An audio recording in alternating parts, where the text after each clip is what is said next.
Donc bonjour à tous et à toutes. Donc on démarre un petit peu nos travaux, un petit peu en retard, mais c'est lié à des problèmes de tram sur Bordeaux qui ne fonctionnent pas comme d'habitude. Mais ça, c'est pas grave. Donc je suis heureux d'accueillir ce matin à la fois Fabien Tarit qui nous vient de Reims et puis Jean-Marie Haribé, lui, vient d'un peu moins loin, c'est Reims, mais quand même, faut venir. Et donc Fabien va donc, qui est maître de conférence HDR en économie à l'Université de Reims Champagne-Ardenne, va nous parler ce matin de marxisme et anthropocène. Et finalement, c'est Jean-Marie qui va être le discutant de Fabien. Donc, à toi, Fabien. Hmm.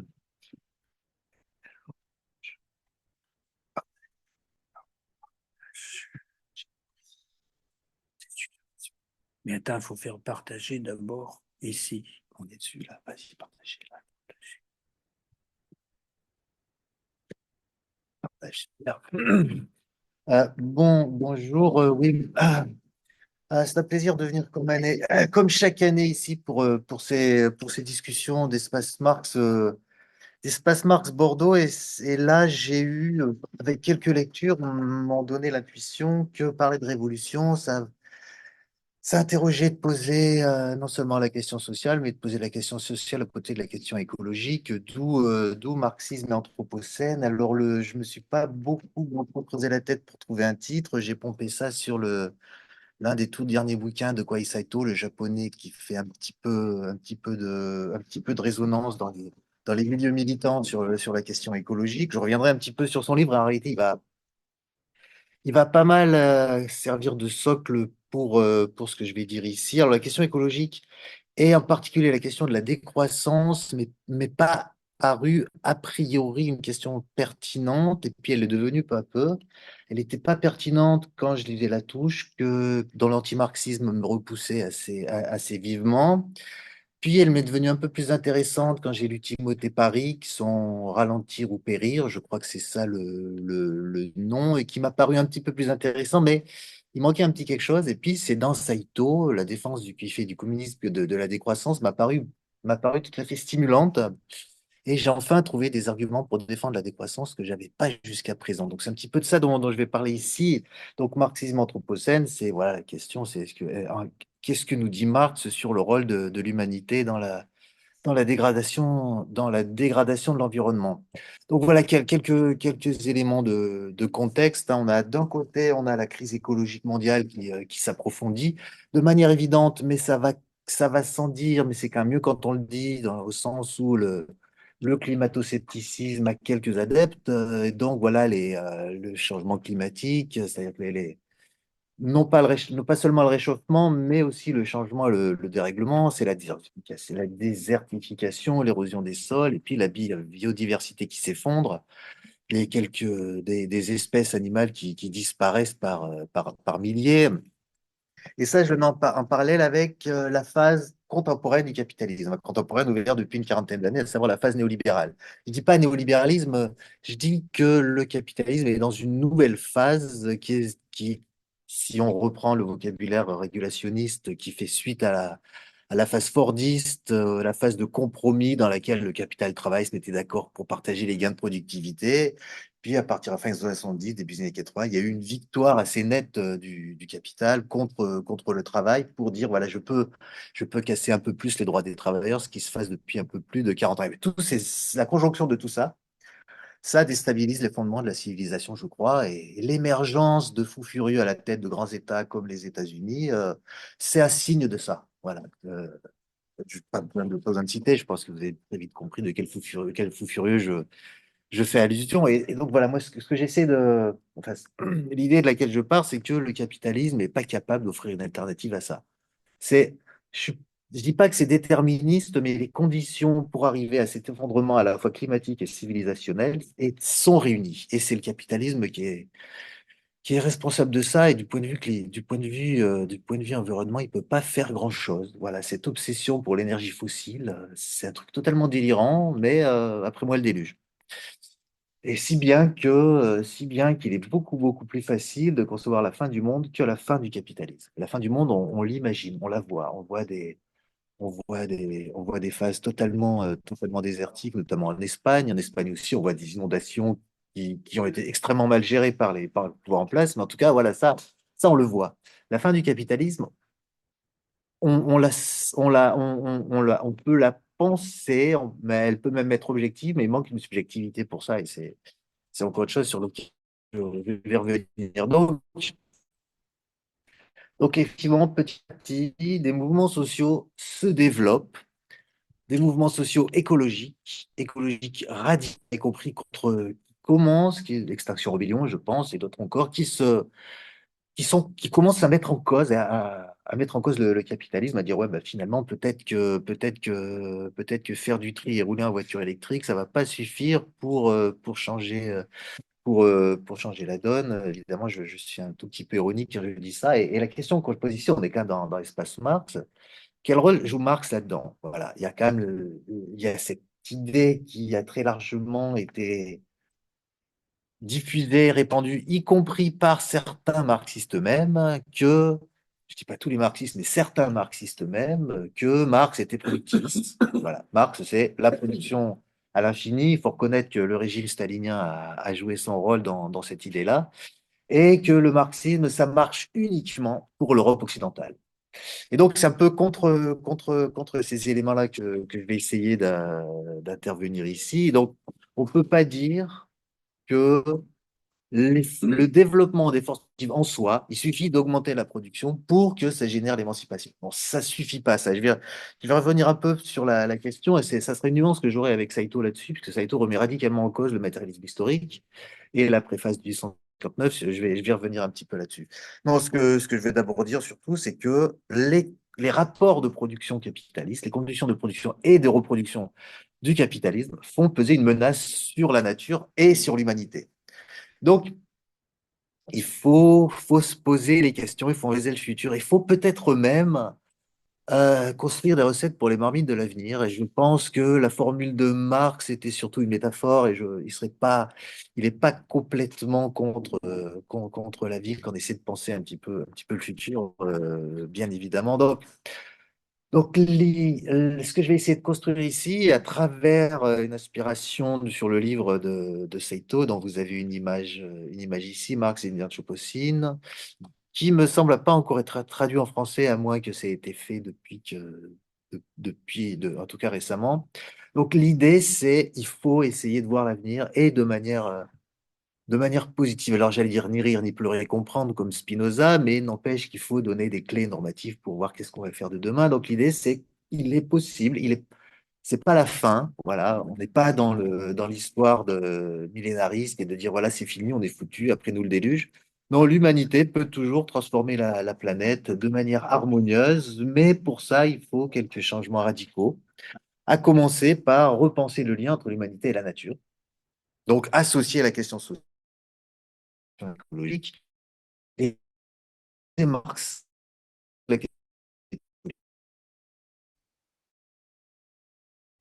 dans l'objectif de égalvaudé, en tout cas il a existé, qui intègre l'intérêt de Marx pour l'écologie. Parce que certains et beaucoup de lecteurs de Marx, c'est ce qu'accuse Saito dans ce livre. Saito accuse évidemment le régime stalinien de n'avoir pas vu ça, mais y compris le marxisme occidental des années 70, école de Francfort, et même Engels, d'avoir négligé le travail écologique, même si le terme n'existait pas, mais le travail qu'a fait Marx sur les sciences de la nature, qui apparaissent dans la toute dernière édition des œuvres complètes de Marx.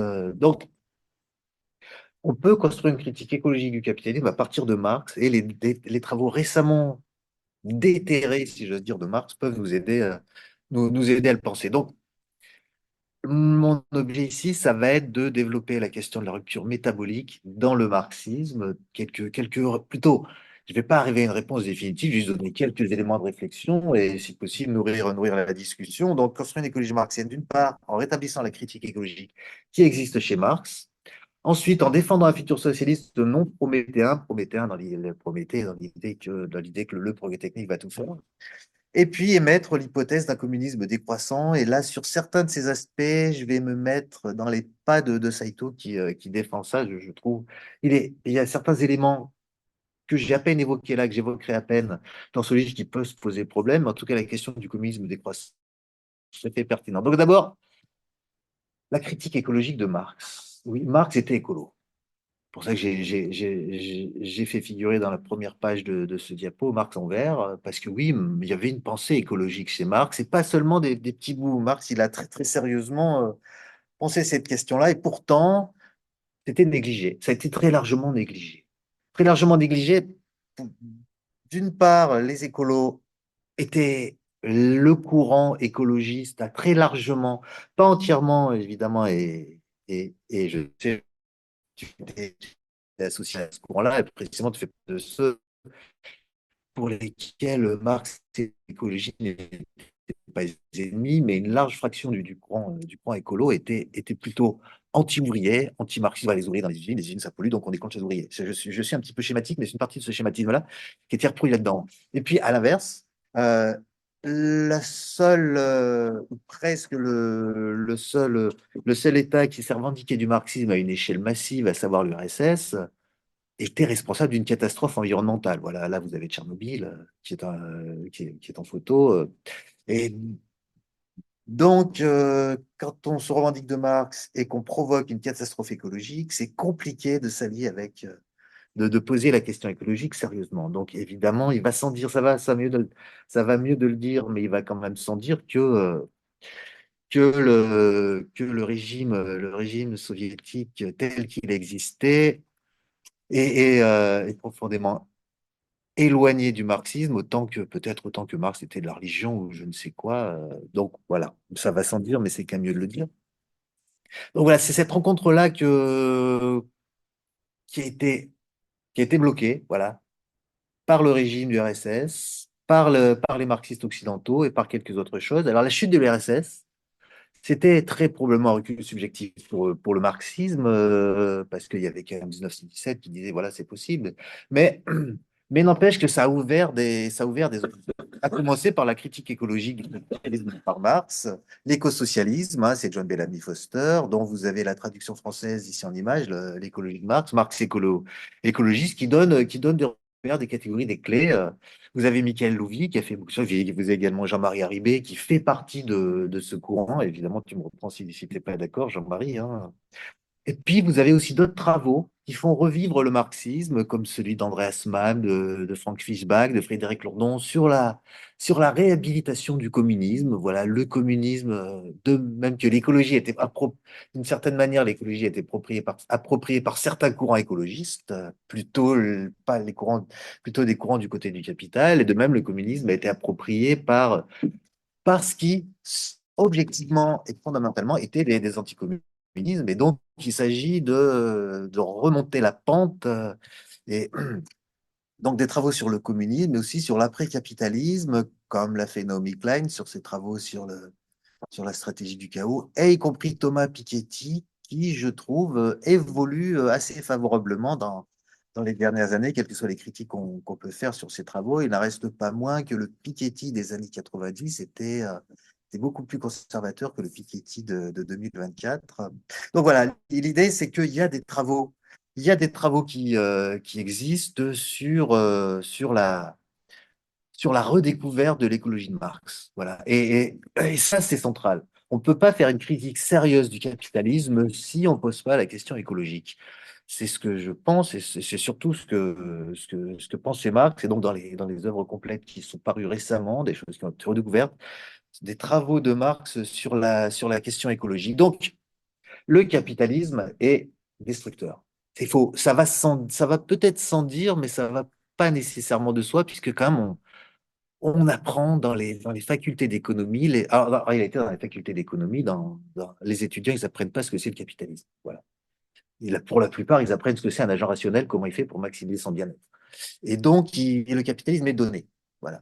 Mais l'idée, c'est qu'il n'est pas question, l'enseignement de l'économie, hein, ou voilà, la pensée dominante en économie, elle pose pas la question du capitalisme, c'est donné. Et donc, et s'il s'agit de le poser, la contradiction fondamentale du capitalisme, c'est qu'il est destructeur. Voilà.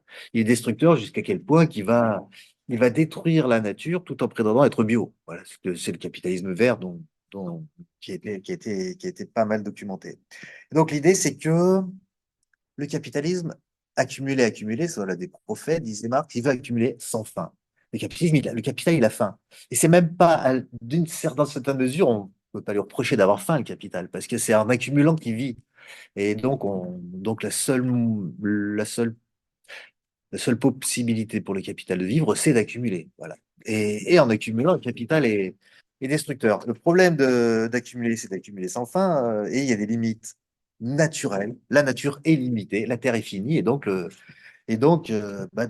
capital, à moins de mettre en danger la planète, ce qui est quand même, ce qui est quand même une option très très forte, il, il, il continue, il met en danger non, à moins de, qu'est-ce que je dis, ma phrase, elle tient pas, non, il met en danger la planète tout simplement. Donc, contre ça, qu'est-ce qu'il faut? Bah, il faut un contrôle social.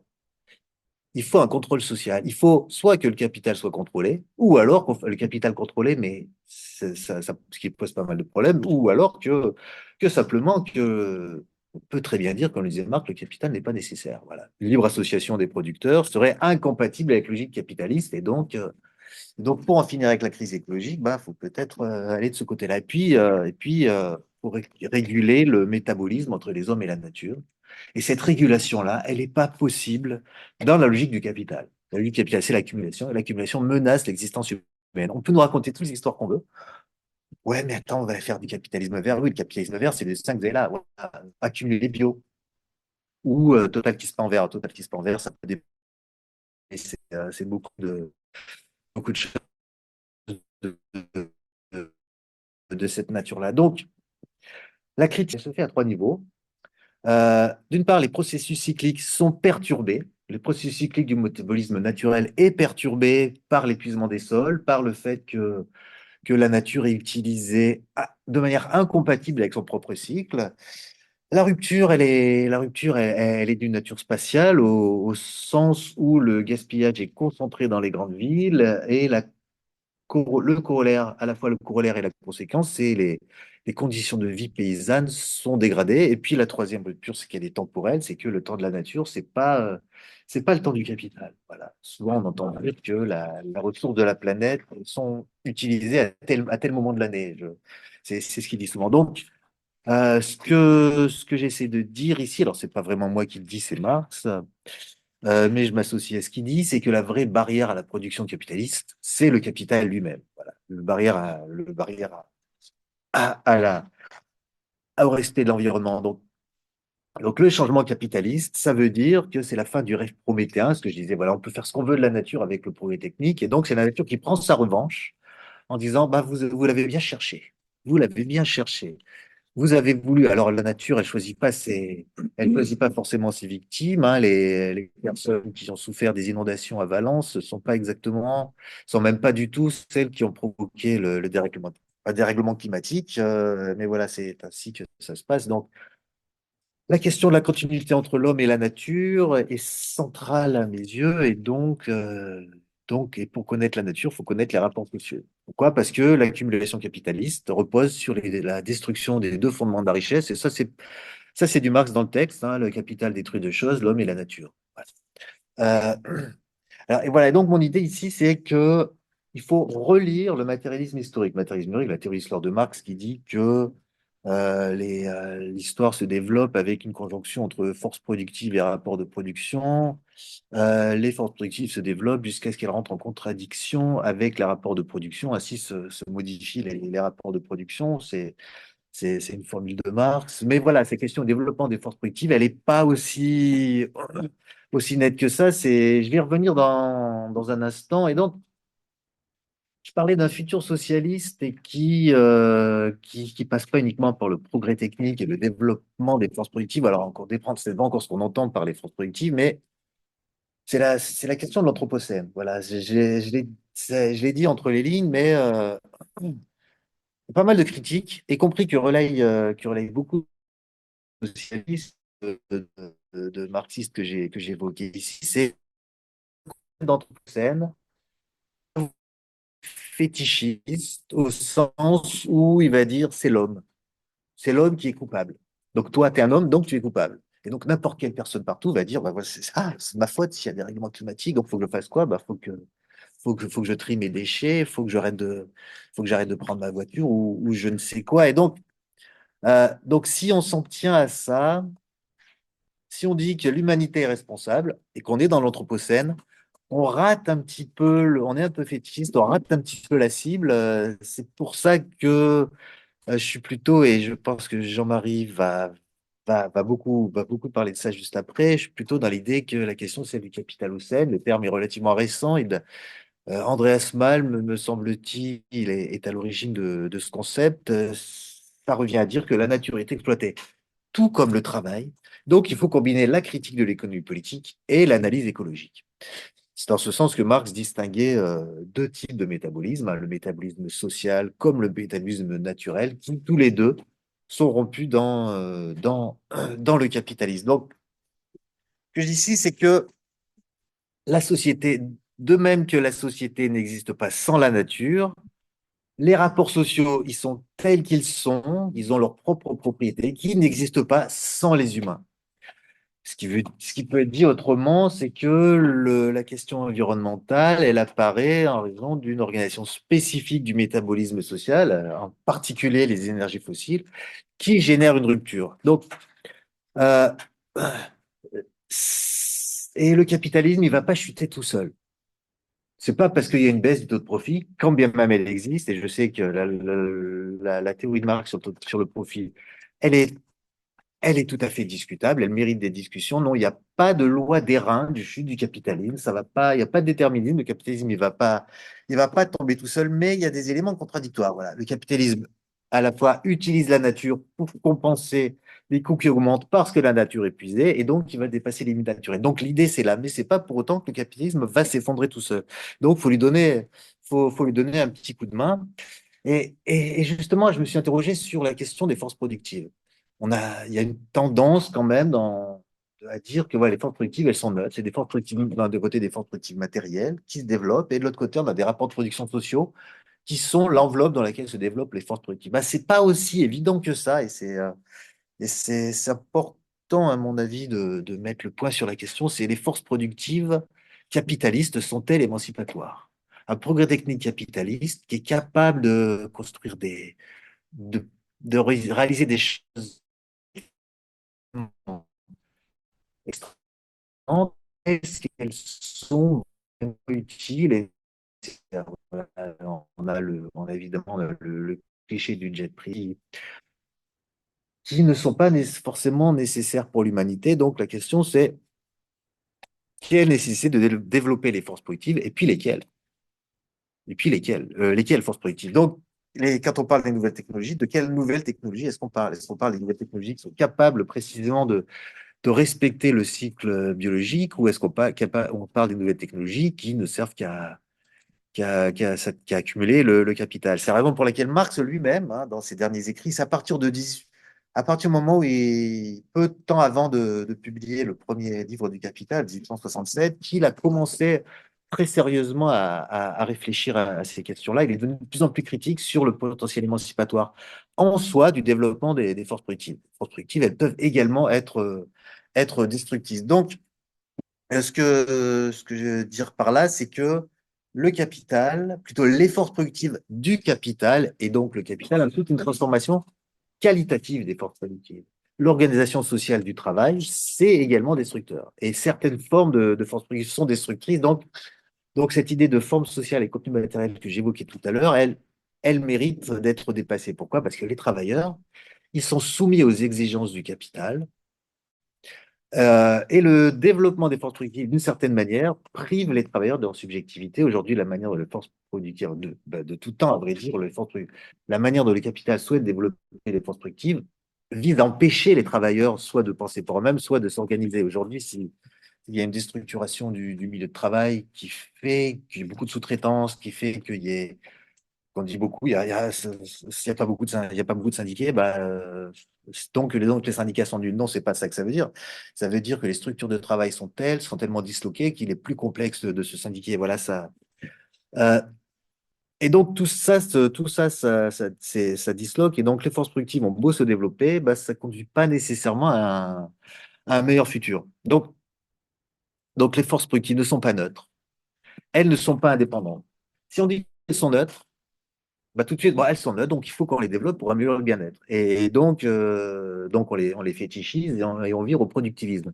Et donc, non, c'est exactement le contraire de ce que disait Marx. C'est la raison pour laquelle il faut clarifier le matérialisme historique, au sens où je disais tout à l'heure, et non pas le rejeter comme le fait Saito, mais le clarifier au sens où les forces productives ne peuvent pas être transférées comme telles dans l'après-capitalisme, mais méritent d'être au service des travailleurs.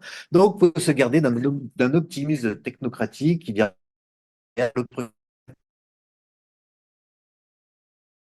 c'est pas tout. Pourquoi est-ce qu'on perdrait des jours de salaire en faisant grève, pour qu'on perdrait du temps en allant dans les manifestations ou à écrire des bouquins ou je ne sais quoi. Non, il suffit d'aller voter pour le bon candidat et puis c'est réglé. Qui va nous permettre d'avoir une technologie, comme là j'ai pris une technologie qui se veut, c'est une start-up qui se veut technologie innovante. Il suffit d'aller vers la bonne technologie. Donc, donc non, il faut remplacer, si on veut aller au socialisme, les techniques qui sont asservissantes par des techniques coopératives, faute de quoi on aura une bureaucratie, et l'histoire nous l'a montré très, très largement. Et donc, il faut gouverner, gérer rationnellement le métabolisme entre l'homme et la nature. Donc, d'une certaine manière, redéfinir l'abondance. Redéfinir l'abondance pour la rendre compatible avec les limites écologiques objectives. Redéfinir l'abondance, ça veut dire, bah, l'abondance, c'est pas chacun a 3 voitures. L'abondance, c'est pas je peux prendre l'avion 2 fois par semaine. D'ailleurs, je m'interroge, y compris sur la subjectivité et sur le bien-être, la santé morale de quelqu'un qui a besoin d'avoir 3 voitures, et respect si vous en avez dans la salle, ou quelqu'un qui veut prendre l'avion 2 fois par semaine.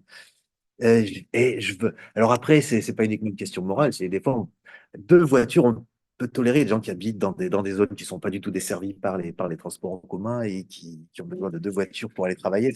La question se pose. Je voudrais pas du tout mettre ça sur la question des personnes. Donc l'idée, ça sera le dernier point de ma présentation. Et Dominique, dis-moi si je suis un petit peu trop long. C'est la question du communisme de décroissance. Voilà, le communisme sera l'abondance, c'est un petit peu une certaine vulgate marxiste. Et ben là, on peut dire aussi l'abondance, peut-être, c'est la décroissance. Voilà. Et je vais essayer de dire 2 mots là-dessus. Euh, hum, il faut s'interroger, pas seulement sur le fait, et j'ai déjà évoqué ça tout à l'heure, les crises économiques. Elles font partie du cycle industriel. Alors, quoi qu'on dise du caractère cyclique du capitalisme, mais les crises économiques, elles ont souvent provoqué l'effondrement des conditions de vie, mais rarement celles du capitalisme. En général, c'est pas toujours dans des conditions de crise que sont préparées les prémices de périodes révolutionnaires. Non, ça suffit pas. Et c'est là-dessus que Marx s'était interrogé aussi. Peut-être qu'il faudrait aller voir du côté des sciences naturelles, donc la géologie, la chimie, la minéralogie, la botanique, dans l'IBIG que vous avez au portrait ici, Fraze, Jevons. Et donc, il s'est dit, oui, mais peut-être aussi que l'appauvrissement de la classe ouvrière, la crise capitaliste, les crises économiques, elles doivent être mises en lien avec l'appauvrissement de la nature et l'appauvrissement des sols, notamment lié au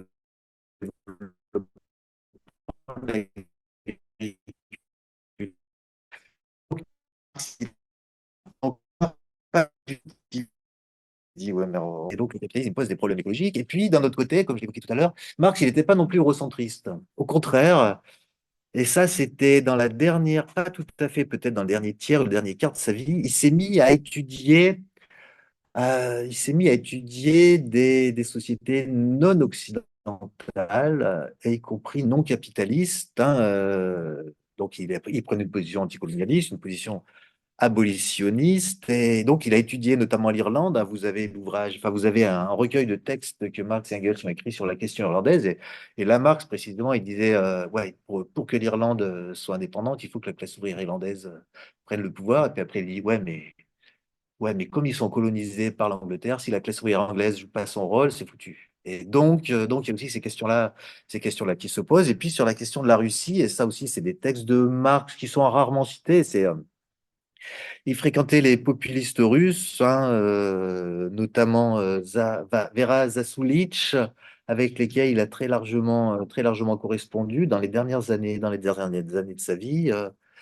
Et il est arrivé à la en tout cas, il a partagé le ressenti, la position de Zasoulich quand elle disait qu'il existe un potentiel, il existe des communes en Russie et des potentiels pour une transition communiste sans État capitaliste. Et c'est d'ailleurs ce que Marx écrit dans la préface russe au manifeste communiste qui a dû paraître en 1881 ou 1882.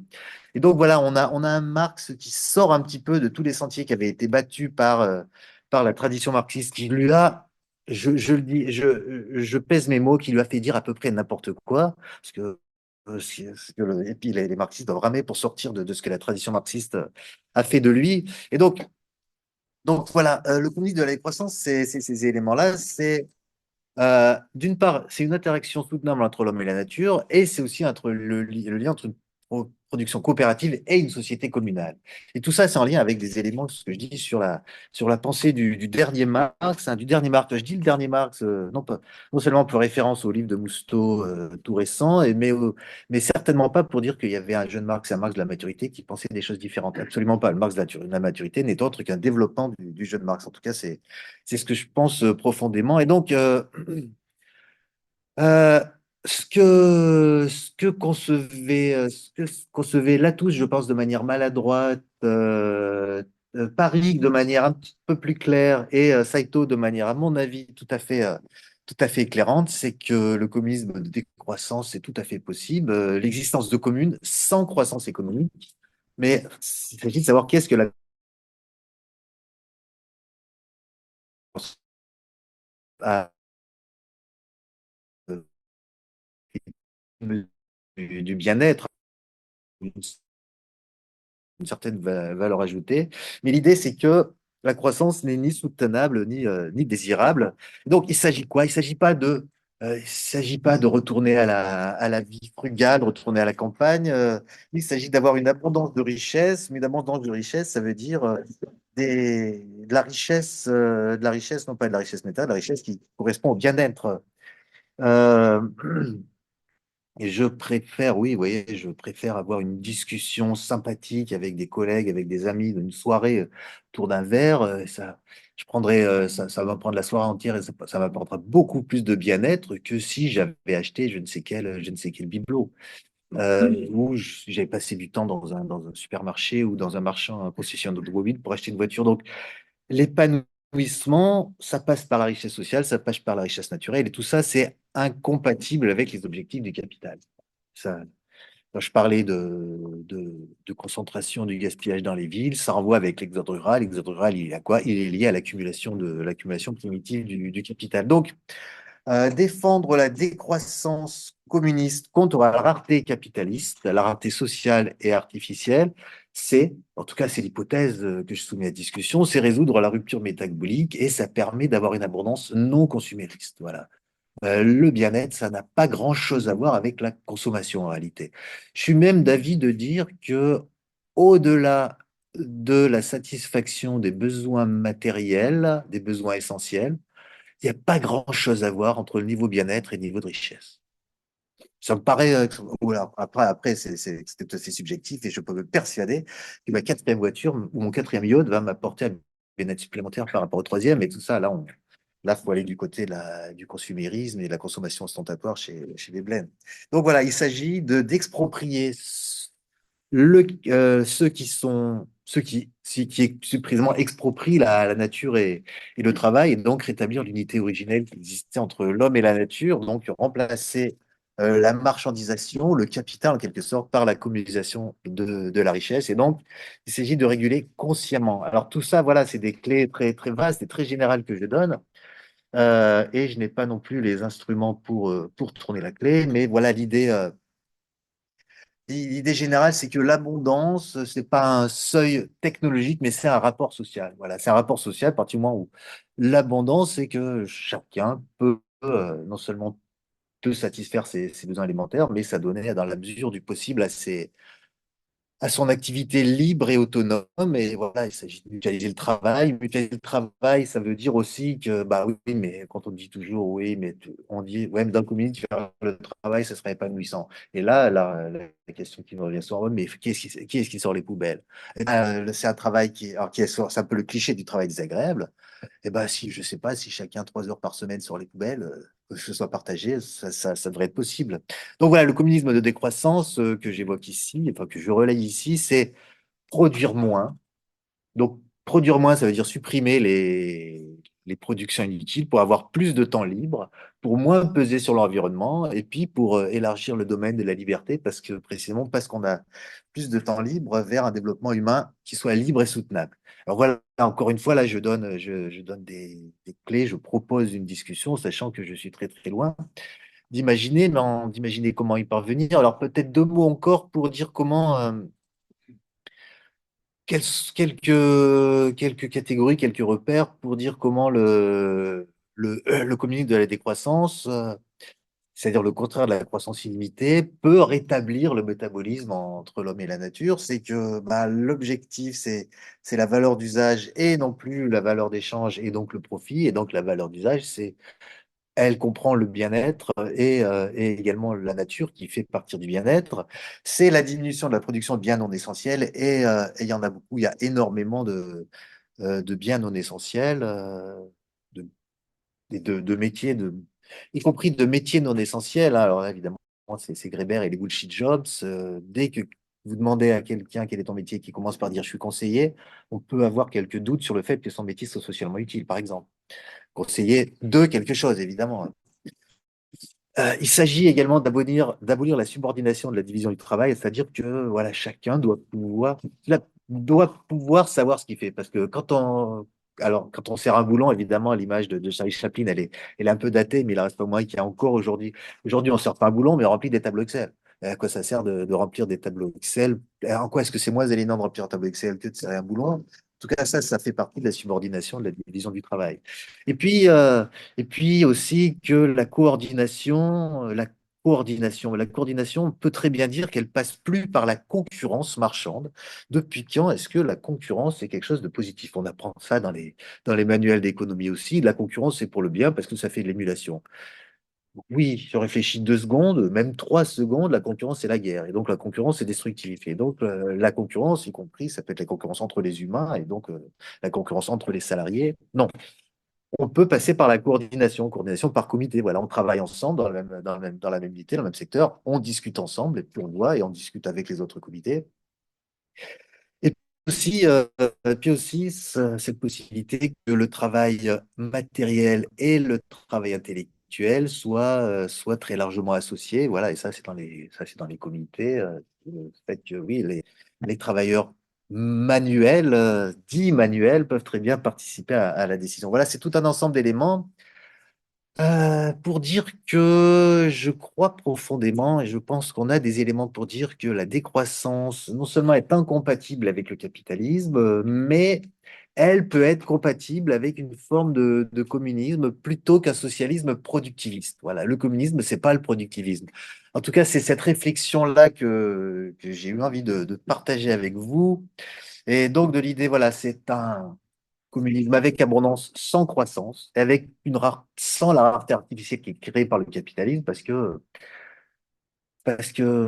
oui, non seulement les richesses qui s'accumulent au sommet, elles servent pas à grand-chose, elles servent à acheter des choses qui sont inutiles, parce que quand on a beaucoup, beaucoup d'argent, je ne sais pas ce que ça fait d'avoir beaucoup, beaucoup d'argent, mais certainement qu'on achète des choses qui servent à rien ou qu'on les met de côté.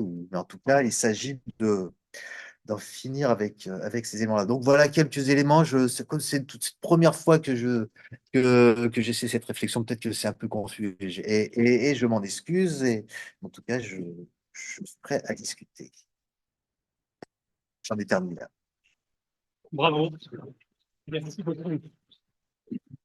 Euh, je suis très partagé, Dominique, parce que ce que j'ai prévu de dire rentre tellement en concordance, ou plutôt en résonance avec ce que vient de dire Fabien, que la discussion que je peux introduire va à la fois introduire ma présentation, ce qui fait que presque on pourrait même faire les deux présentations en suivant. Mais bon, comme j'ai proposé d'être son discutant, je vais quand même poser deux, trois questions, même si après ça vient. Voilà.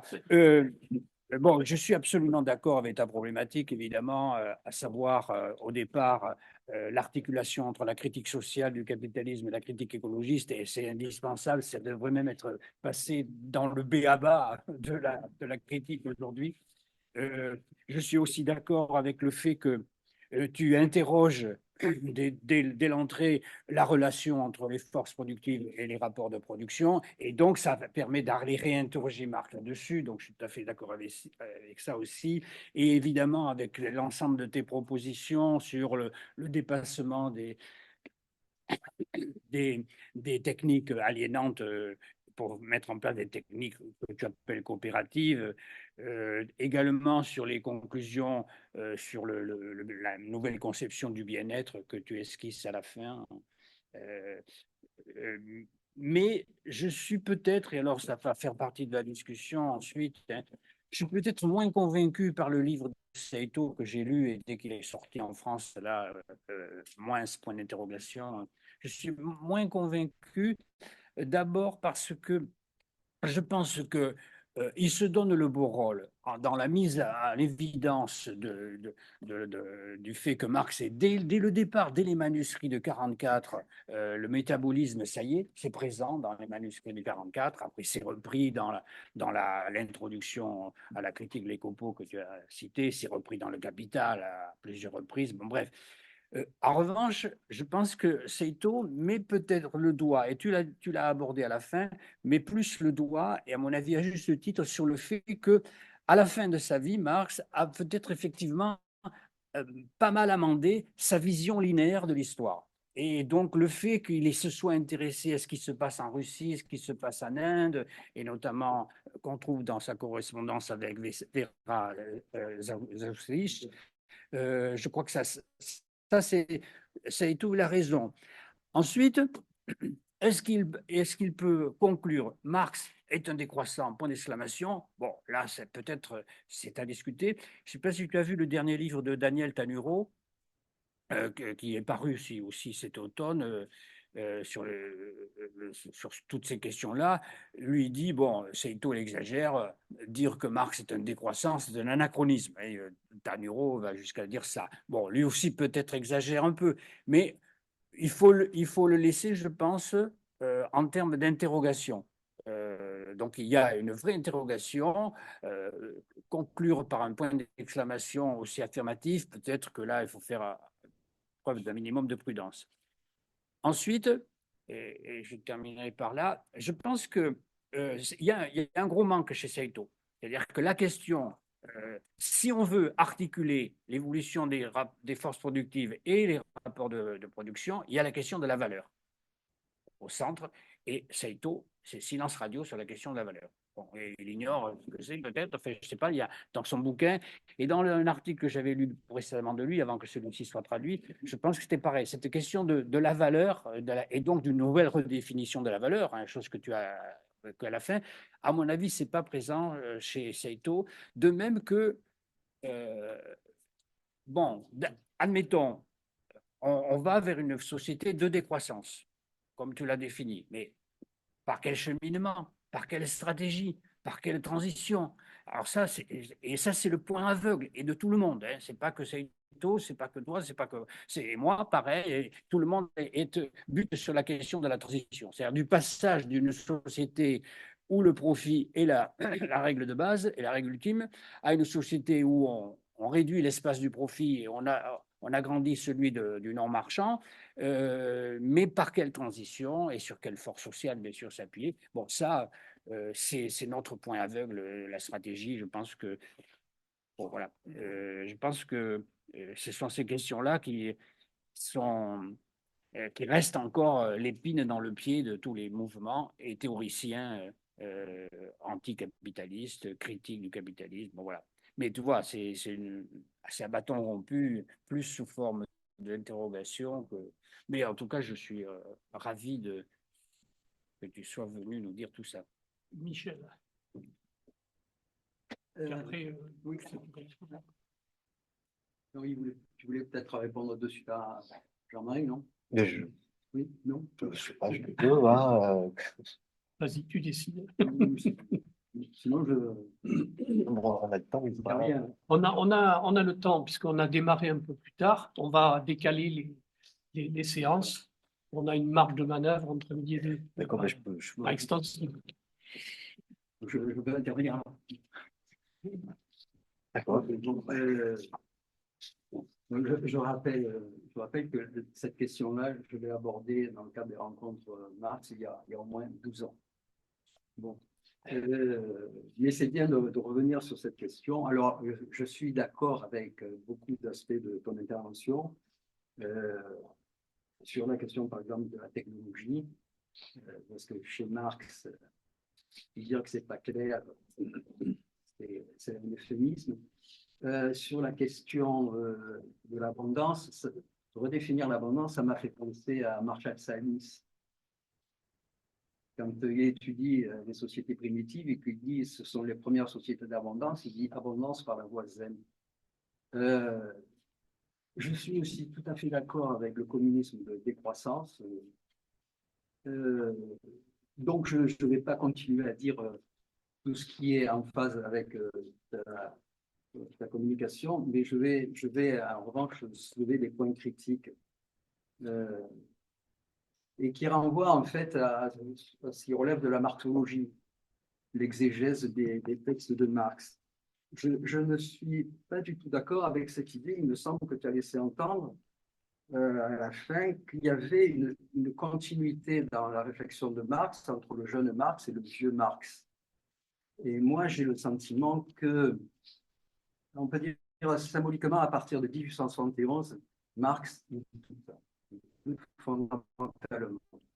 Pour ce qui est de la période précédente, quand il fait cette critique ça repose en fait sur la lecture de Liebig. Ça repose sur la lecture de Liebig et l'interprétation qu'il fait sur tout le métabolisme, effectivement. Mais quand on réfléchit, ça repose uniquement sur la question de la gestion capitaliste des ressources renouvelables. Les ressources non renouvelables, il ignore complètement le problème, totalement. Et quand on lit Foster, c'est affligeant. Foster, il tourne sur cette histoire de métabolisme. Et alors oui, bon, c'est une chose, mais ça ne limite pas, disons, la critique que l'on peut adresser du capitalisme sur le plan de la gestion des ressources naturelles. Après, alors mon idée, c'est que je suis un peu binaire. C'est qu'en 1871, si je dis pourquoi, je dis qu'il commence à être dans le doute, c'est parce qu'il écrit à un de ses correspondants russes, qui est, je crois, populiste, Danielson, en 1871, il lui dit il faudrait reprendre tout à zéro. 10 ans plus tard, il adresse la même lettre. Il faut tout reprendre à zéro. Cette réflexion, quand même, elle est très forte sur le plan symbolique. Et elle peut expliquer quelque chose qui représente une énigme pour les spécialistes de Marx, je ne suis pas un, c'est pourquoi, alors qu'il a avancé la rédaction du Capital de front, les 4 livres, il les écrit carrément simultanément. Quand il publie le Capital, livre 1, 1867, il lui reste après à compléter le livre 2 qui est déjà bien avancé, le livre 3, puis le livre 4. Et là, il ne fait plus rien. Il bricole. Il apprend le russe, il apprend même le portugais pour comprendre le mécanisme de la formation de la rente, mais il ne finit pas. Et la question, c'est pourquoi ne finit-il pas?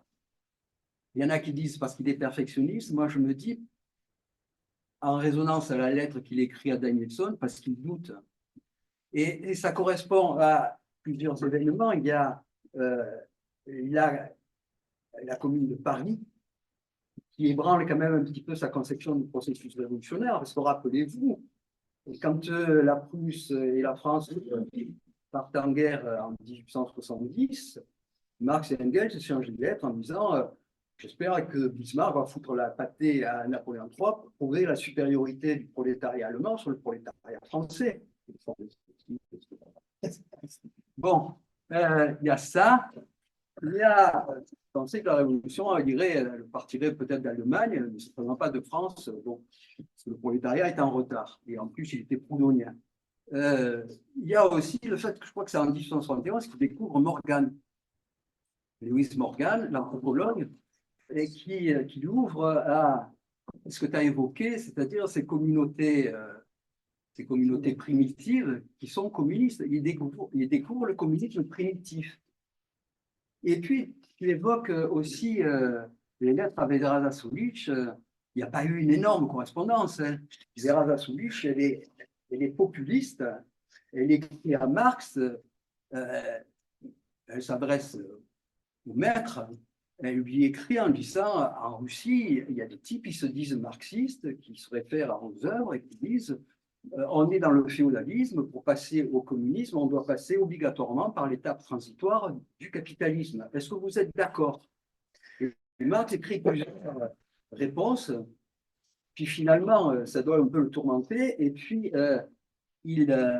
en définitive, il écrit un brouillon en disant c'est pas du tout indispensable, on peut très bien construire sur la base du MIR et de l'Okshina le communisme sans passer par l'étape du capitalisme. C'est intéressant ça parce que ça correspond à la phase où Saito, me semble-t-il, relève sur des brouillons de Marx des références qui font entendre cette prise de conscience des limites physiques au développement du capitalisme. C'est début 80. Marx meurt en mars 1883. En 1880, 1880, il est à la fin de sa vie, il est fatigué, et je veux bien croire qu'il a un éclair un moment de lucidité terrible et qui lui fait prendre conscience qu'il y a des limites physiques au développement du capitalisme. Mais bon, il n'a pas développé, mais en plus, c'est en rupture complète avec tout ce qu'il a défendu, disons jusqu'à 1871. Là, quand tu parles de Marx a écrit le capitalisme ne connaît qu'une limite, c'est le capital. C'est juste après un passage qui est fantastique, ô combien paraît sublime l'époque où les hommes produisaient pour satisfaire leurs besoins, alors qu'on est là dans une phase où il y a l'idée de désenchantement de la nature chez Marx. On considère, grâce au capitalisme, la nature uniquement comme une affaire d'utilité et on peut déchaîner les forces productives, exploser les besoins, etc. Les productivistes, il n'y a pas de doute à ce moment-là. C'est bien. Je trouve très bien, moi, qu'il y ait cette extraordinaire lucidité chez Marx qui l'amène à revenir sur des positions qu'il a défendues dans le passé. Et juste un rappel à ce que j'ai pu dire l'année dernière, là, au propos de Simone Weil, elle va en Allemagne et puis elle lit en 1932, puis elle lit toute la littérature allemande qui tombe dans la mer, et elle découvre un socialiste marxiste autrichien, je crois qu'il s'appelle Schmitt, qui est, à mon sens, le premier marxiste à ne pas raisonner. Là, je ne suis pas d'accord avec Arrivé. La valeur, il faut l'oublier. Le problème qui a piégé Marx, c'est que justement, en économiste, il a analysé que la valeur. Il a laissé de côté la richesse. Et ce Schmitt, qui va finir dans un camp de concentration en 1938, il dit il y a une limite physique à l'accumulation de capital, parce que la Terre est bornée.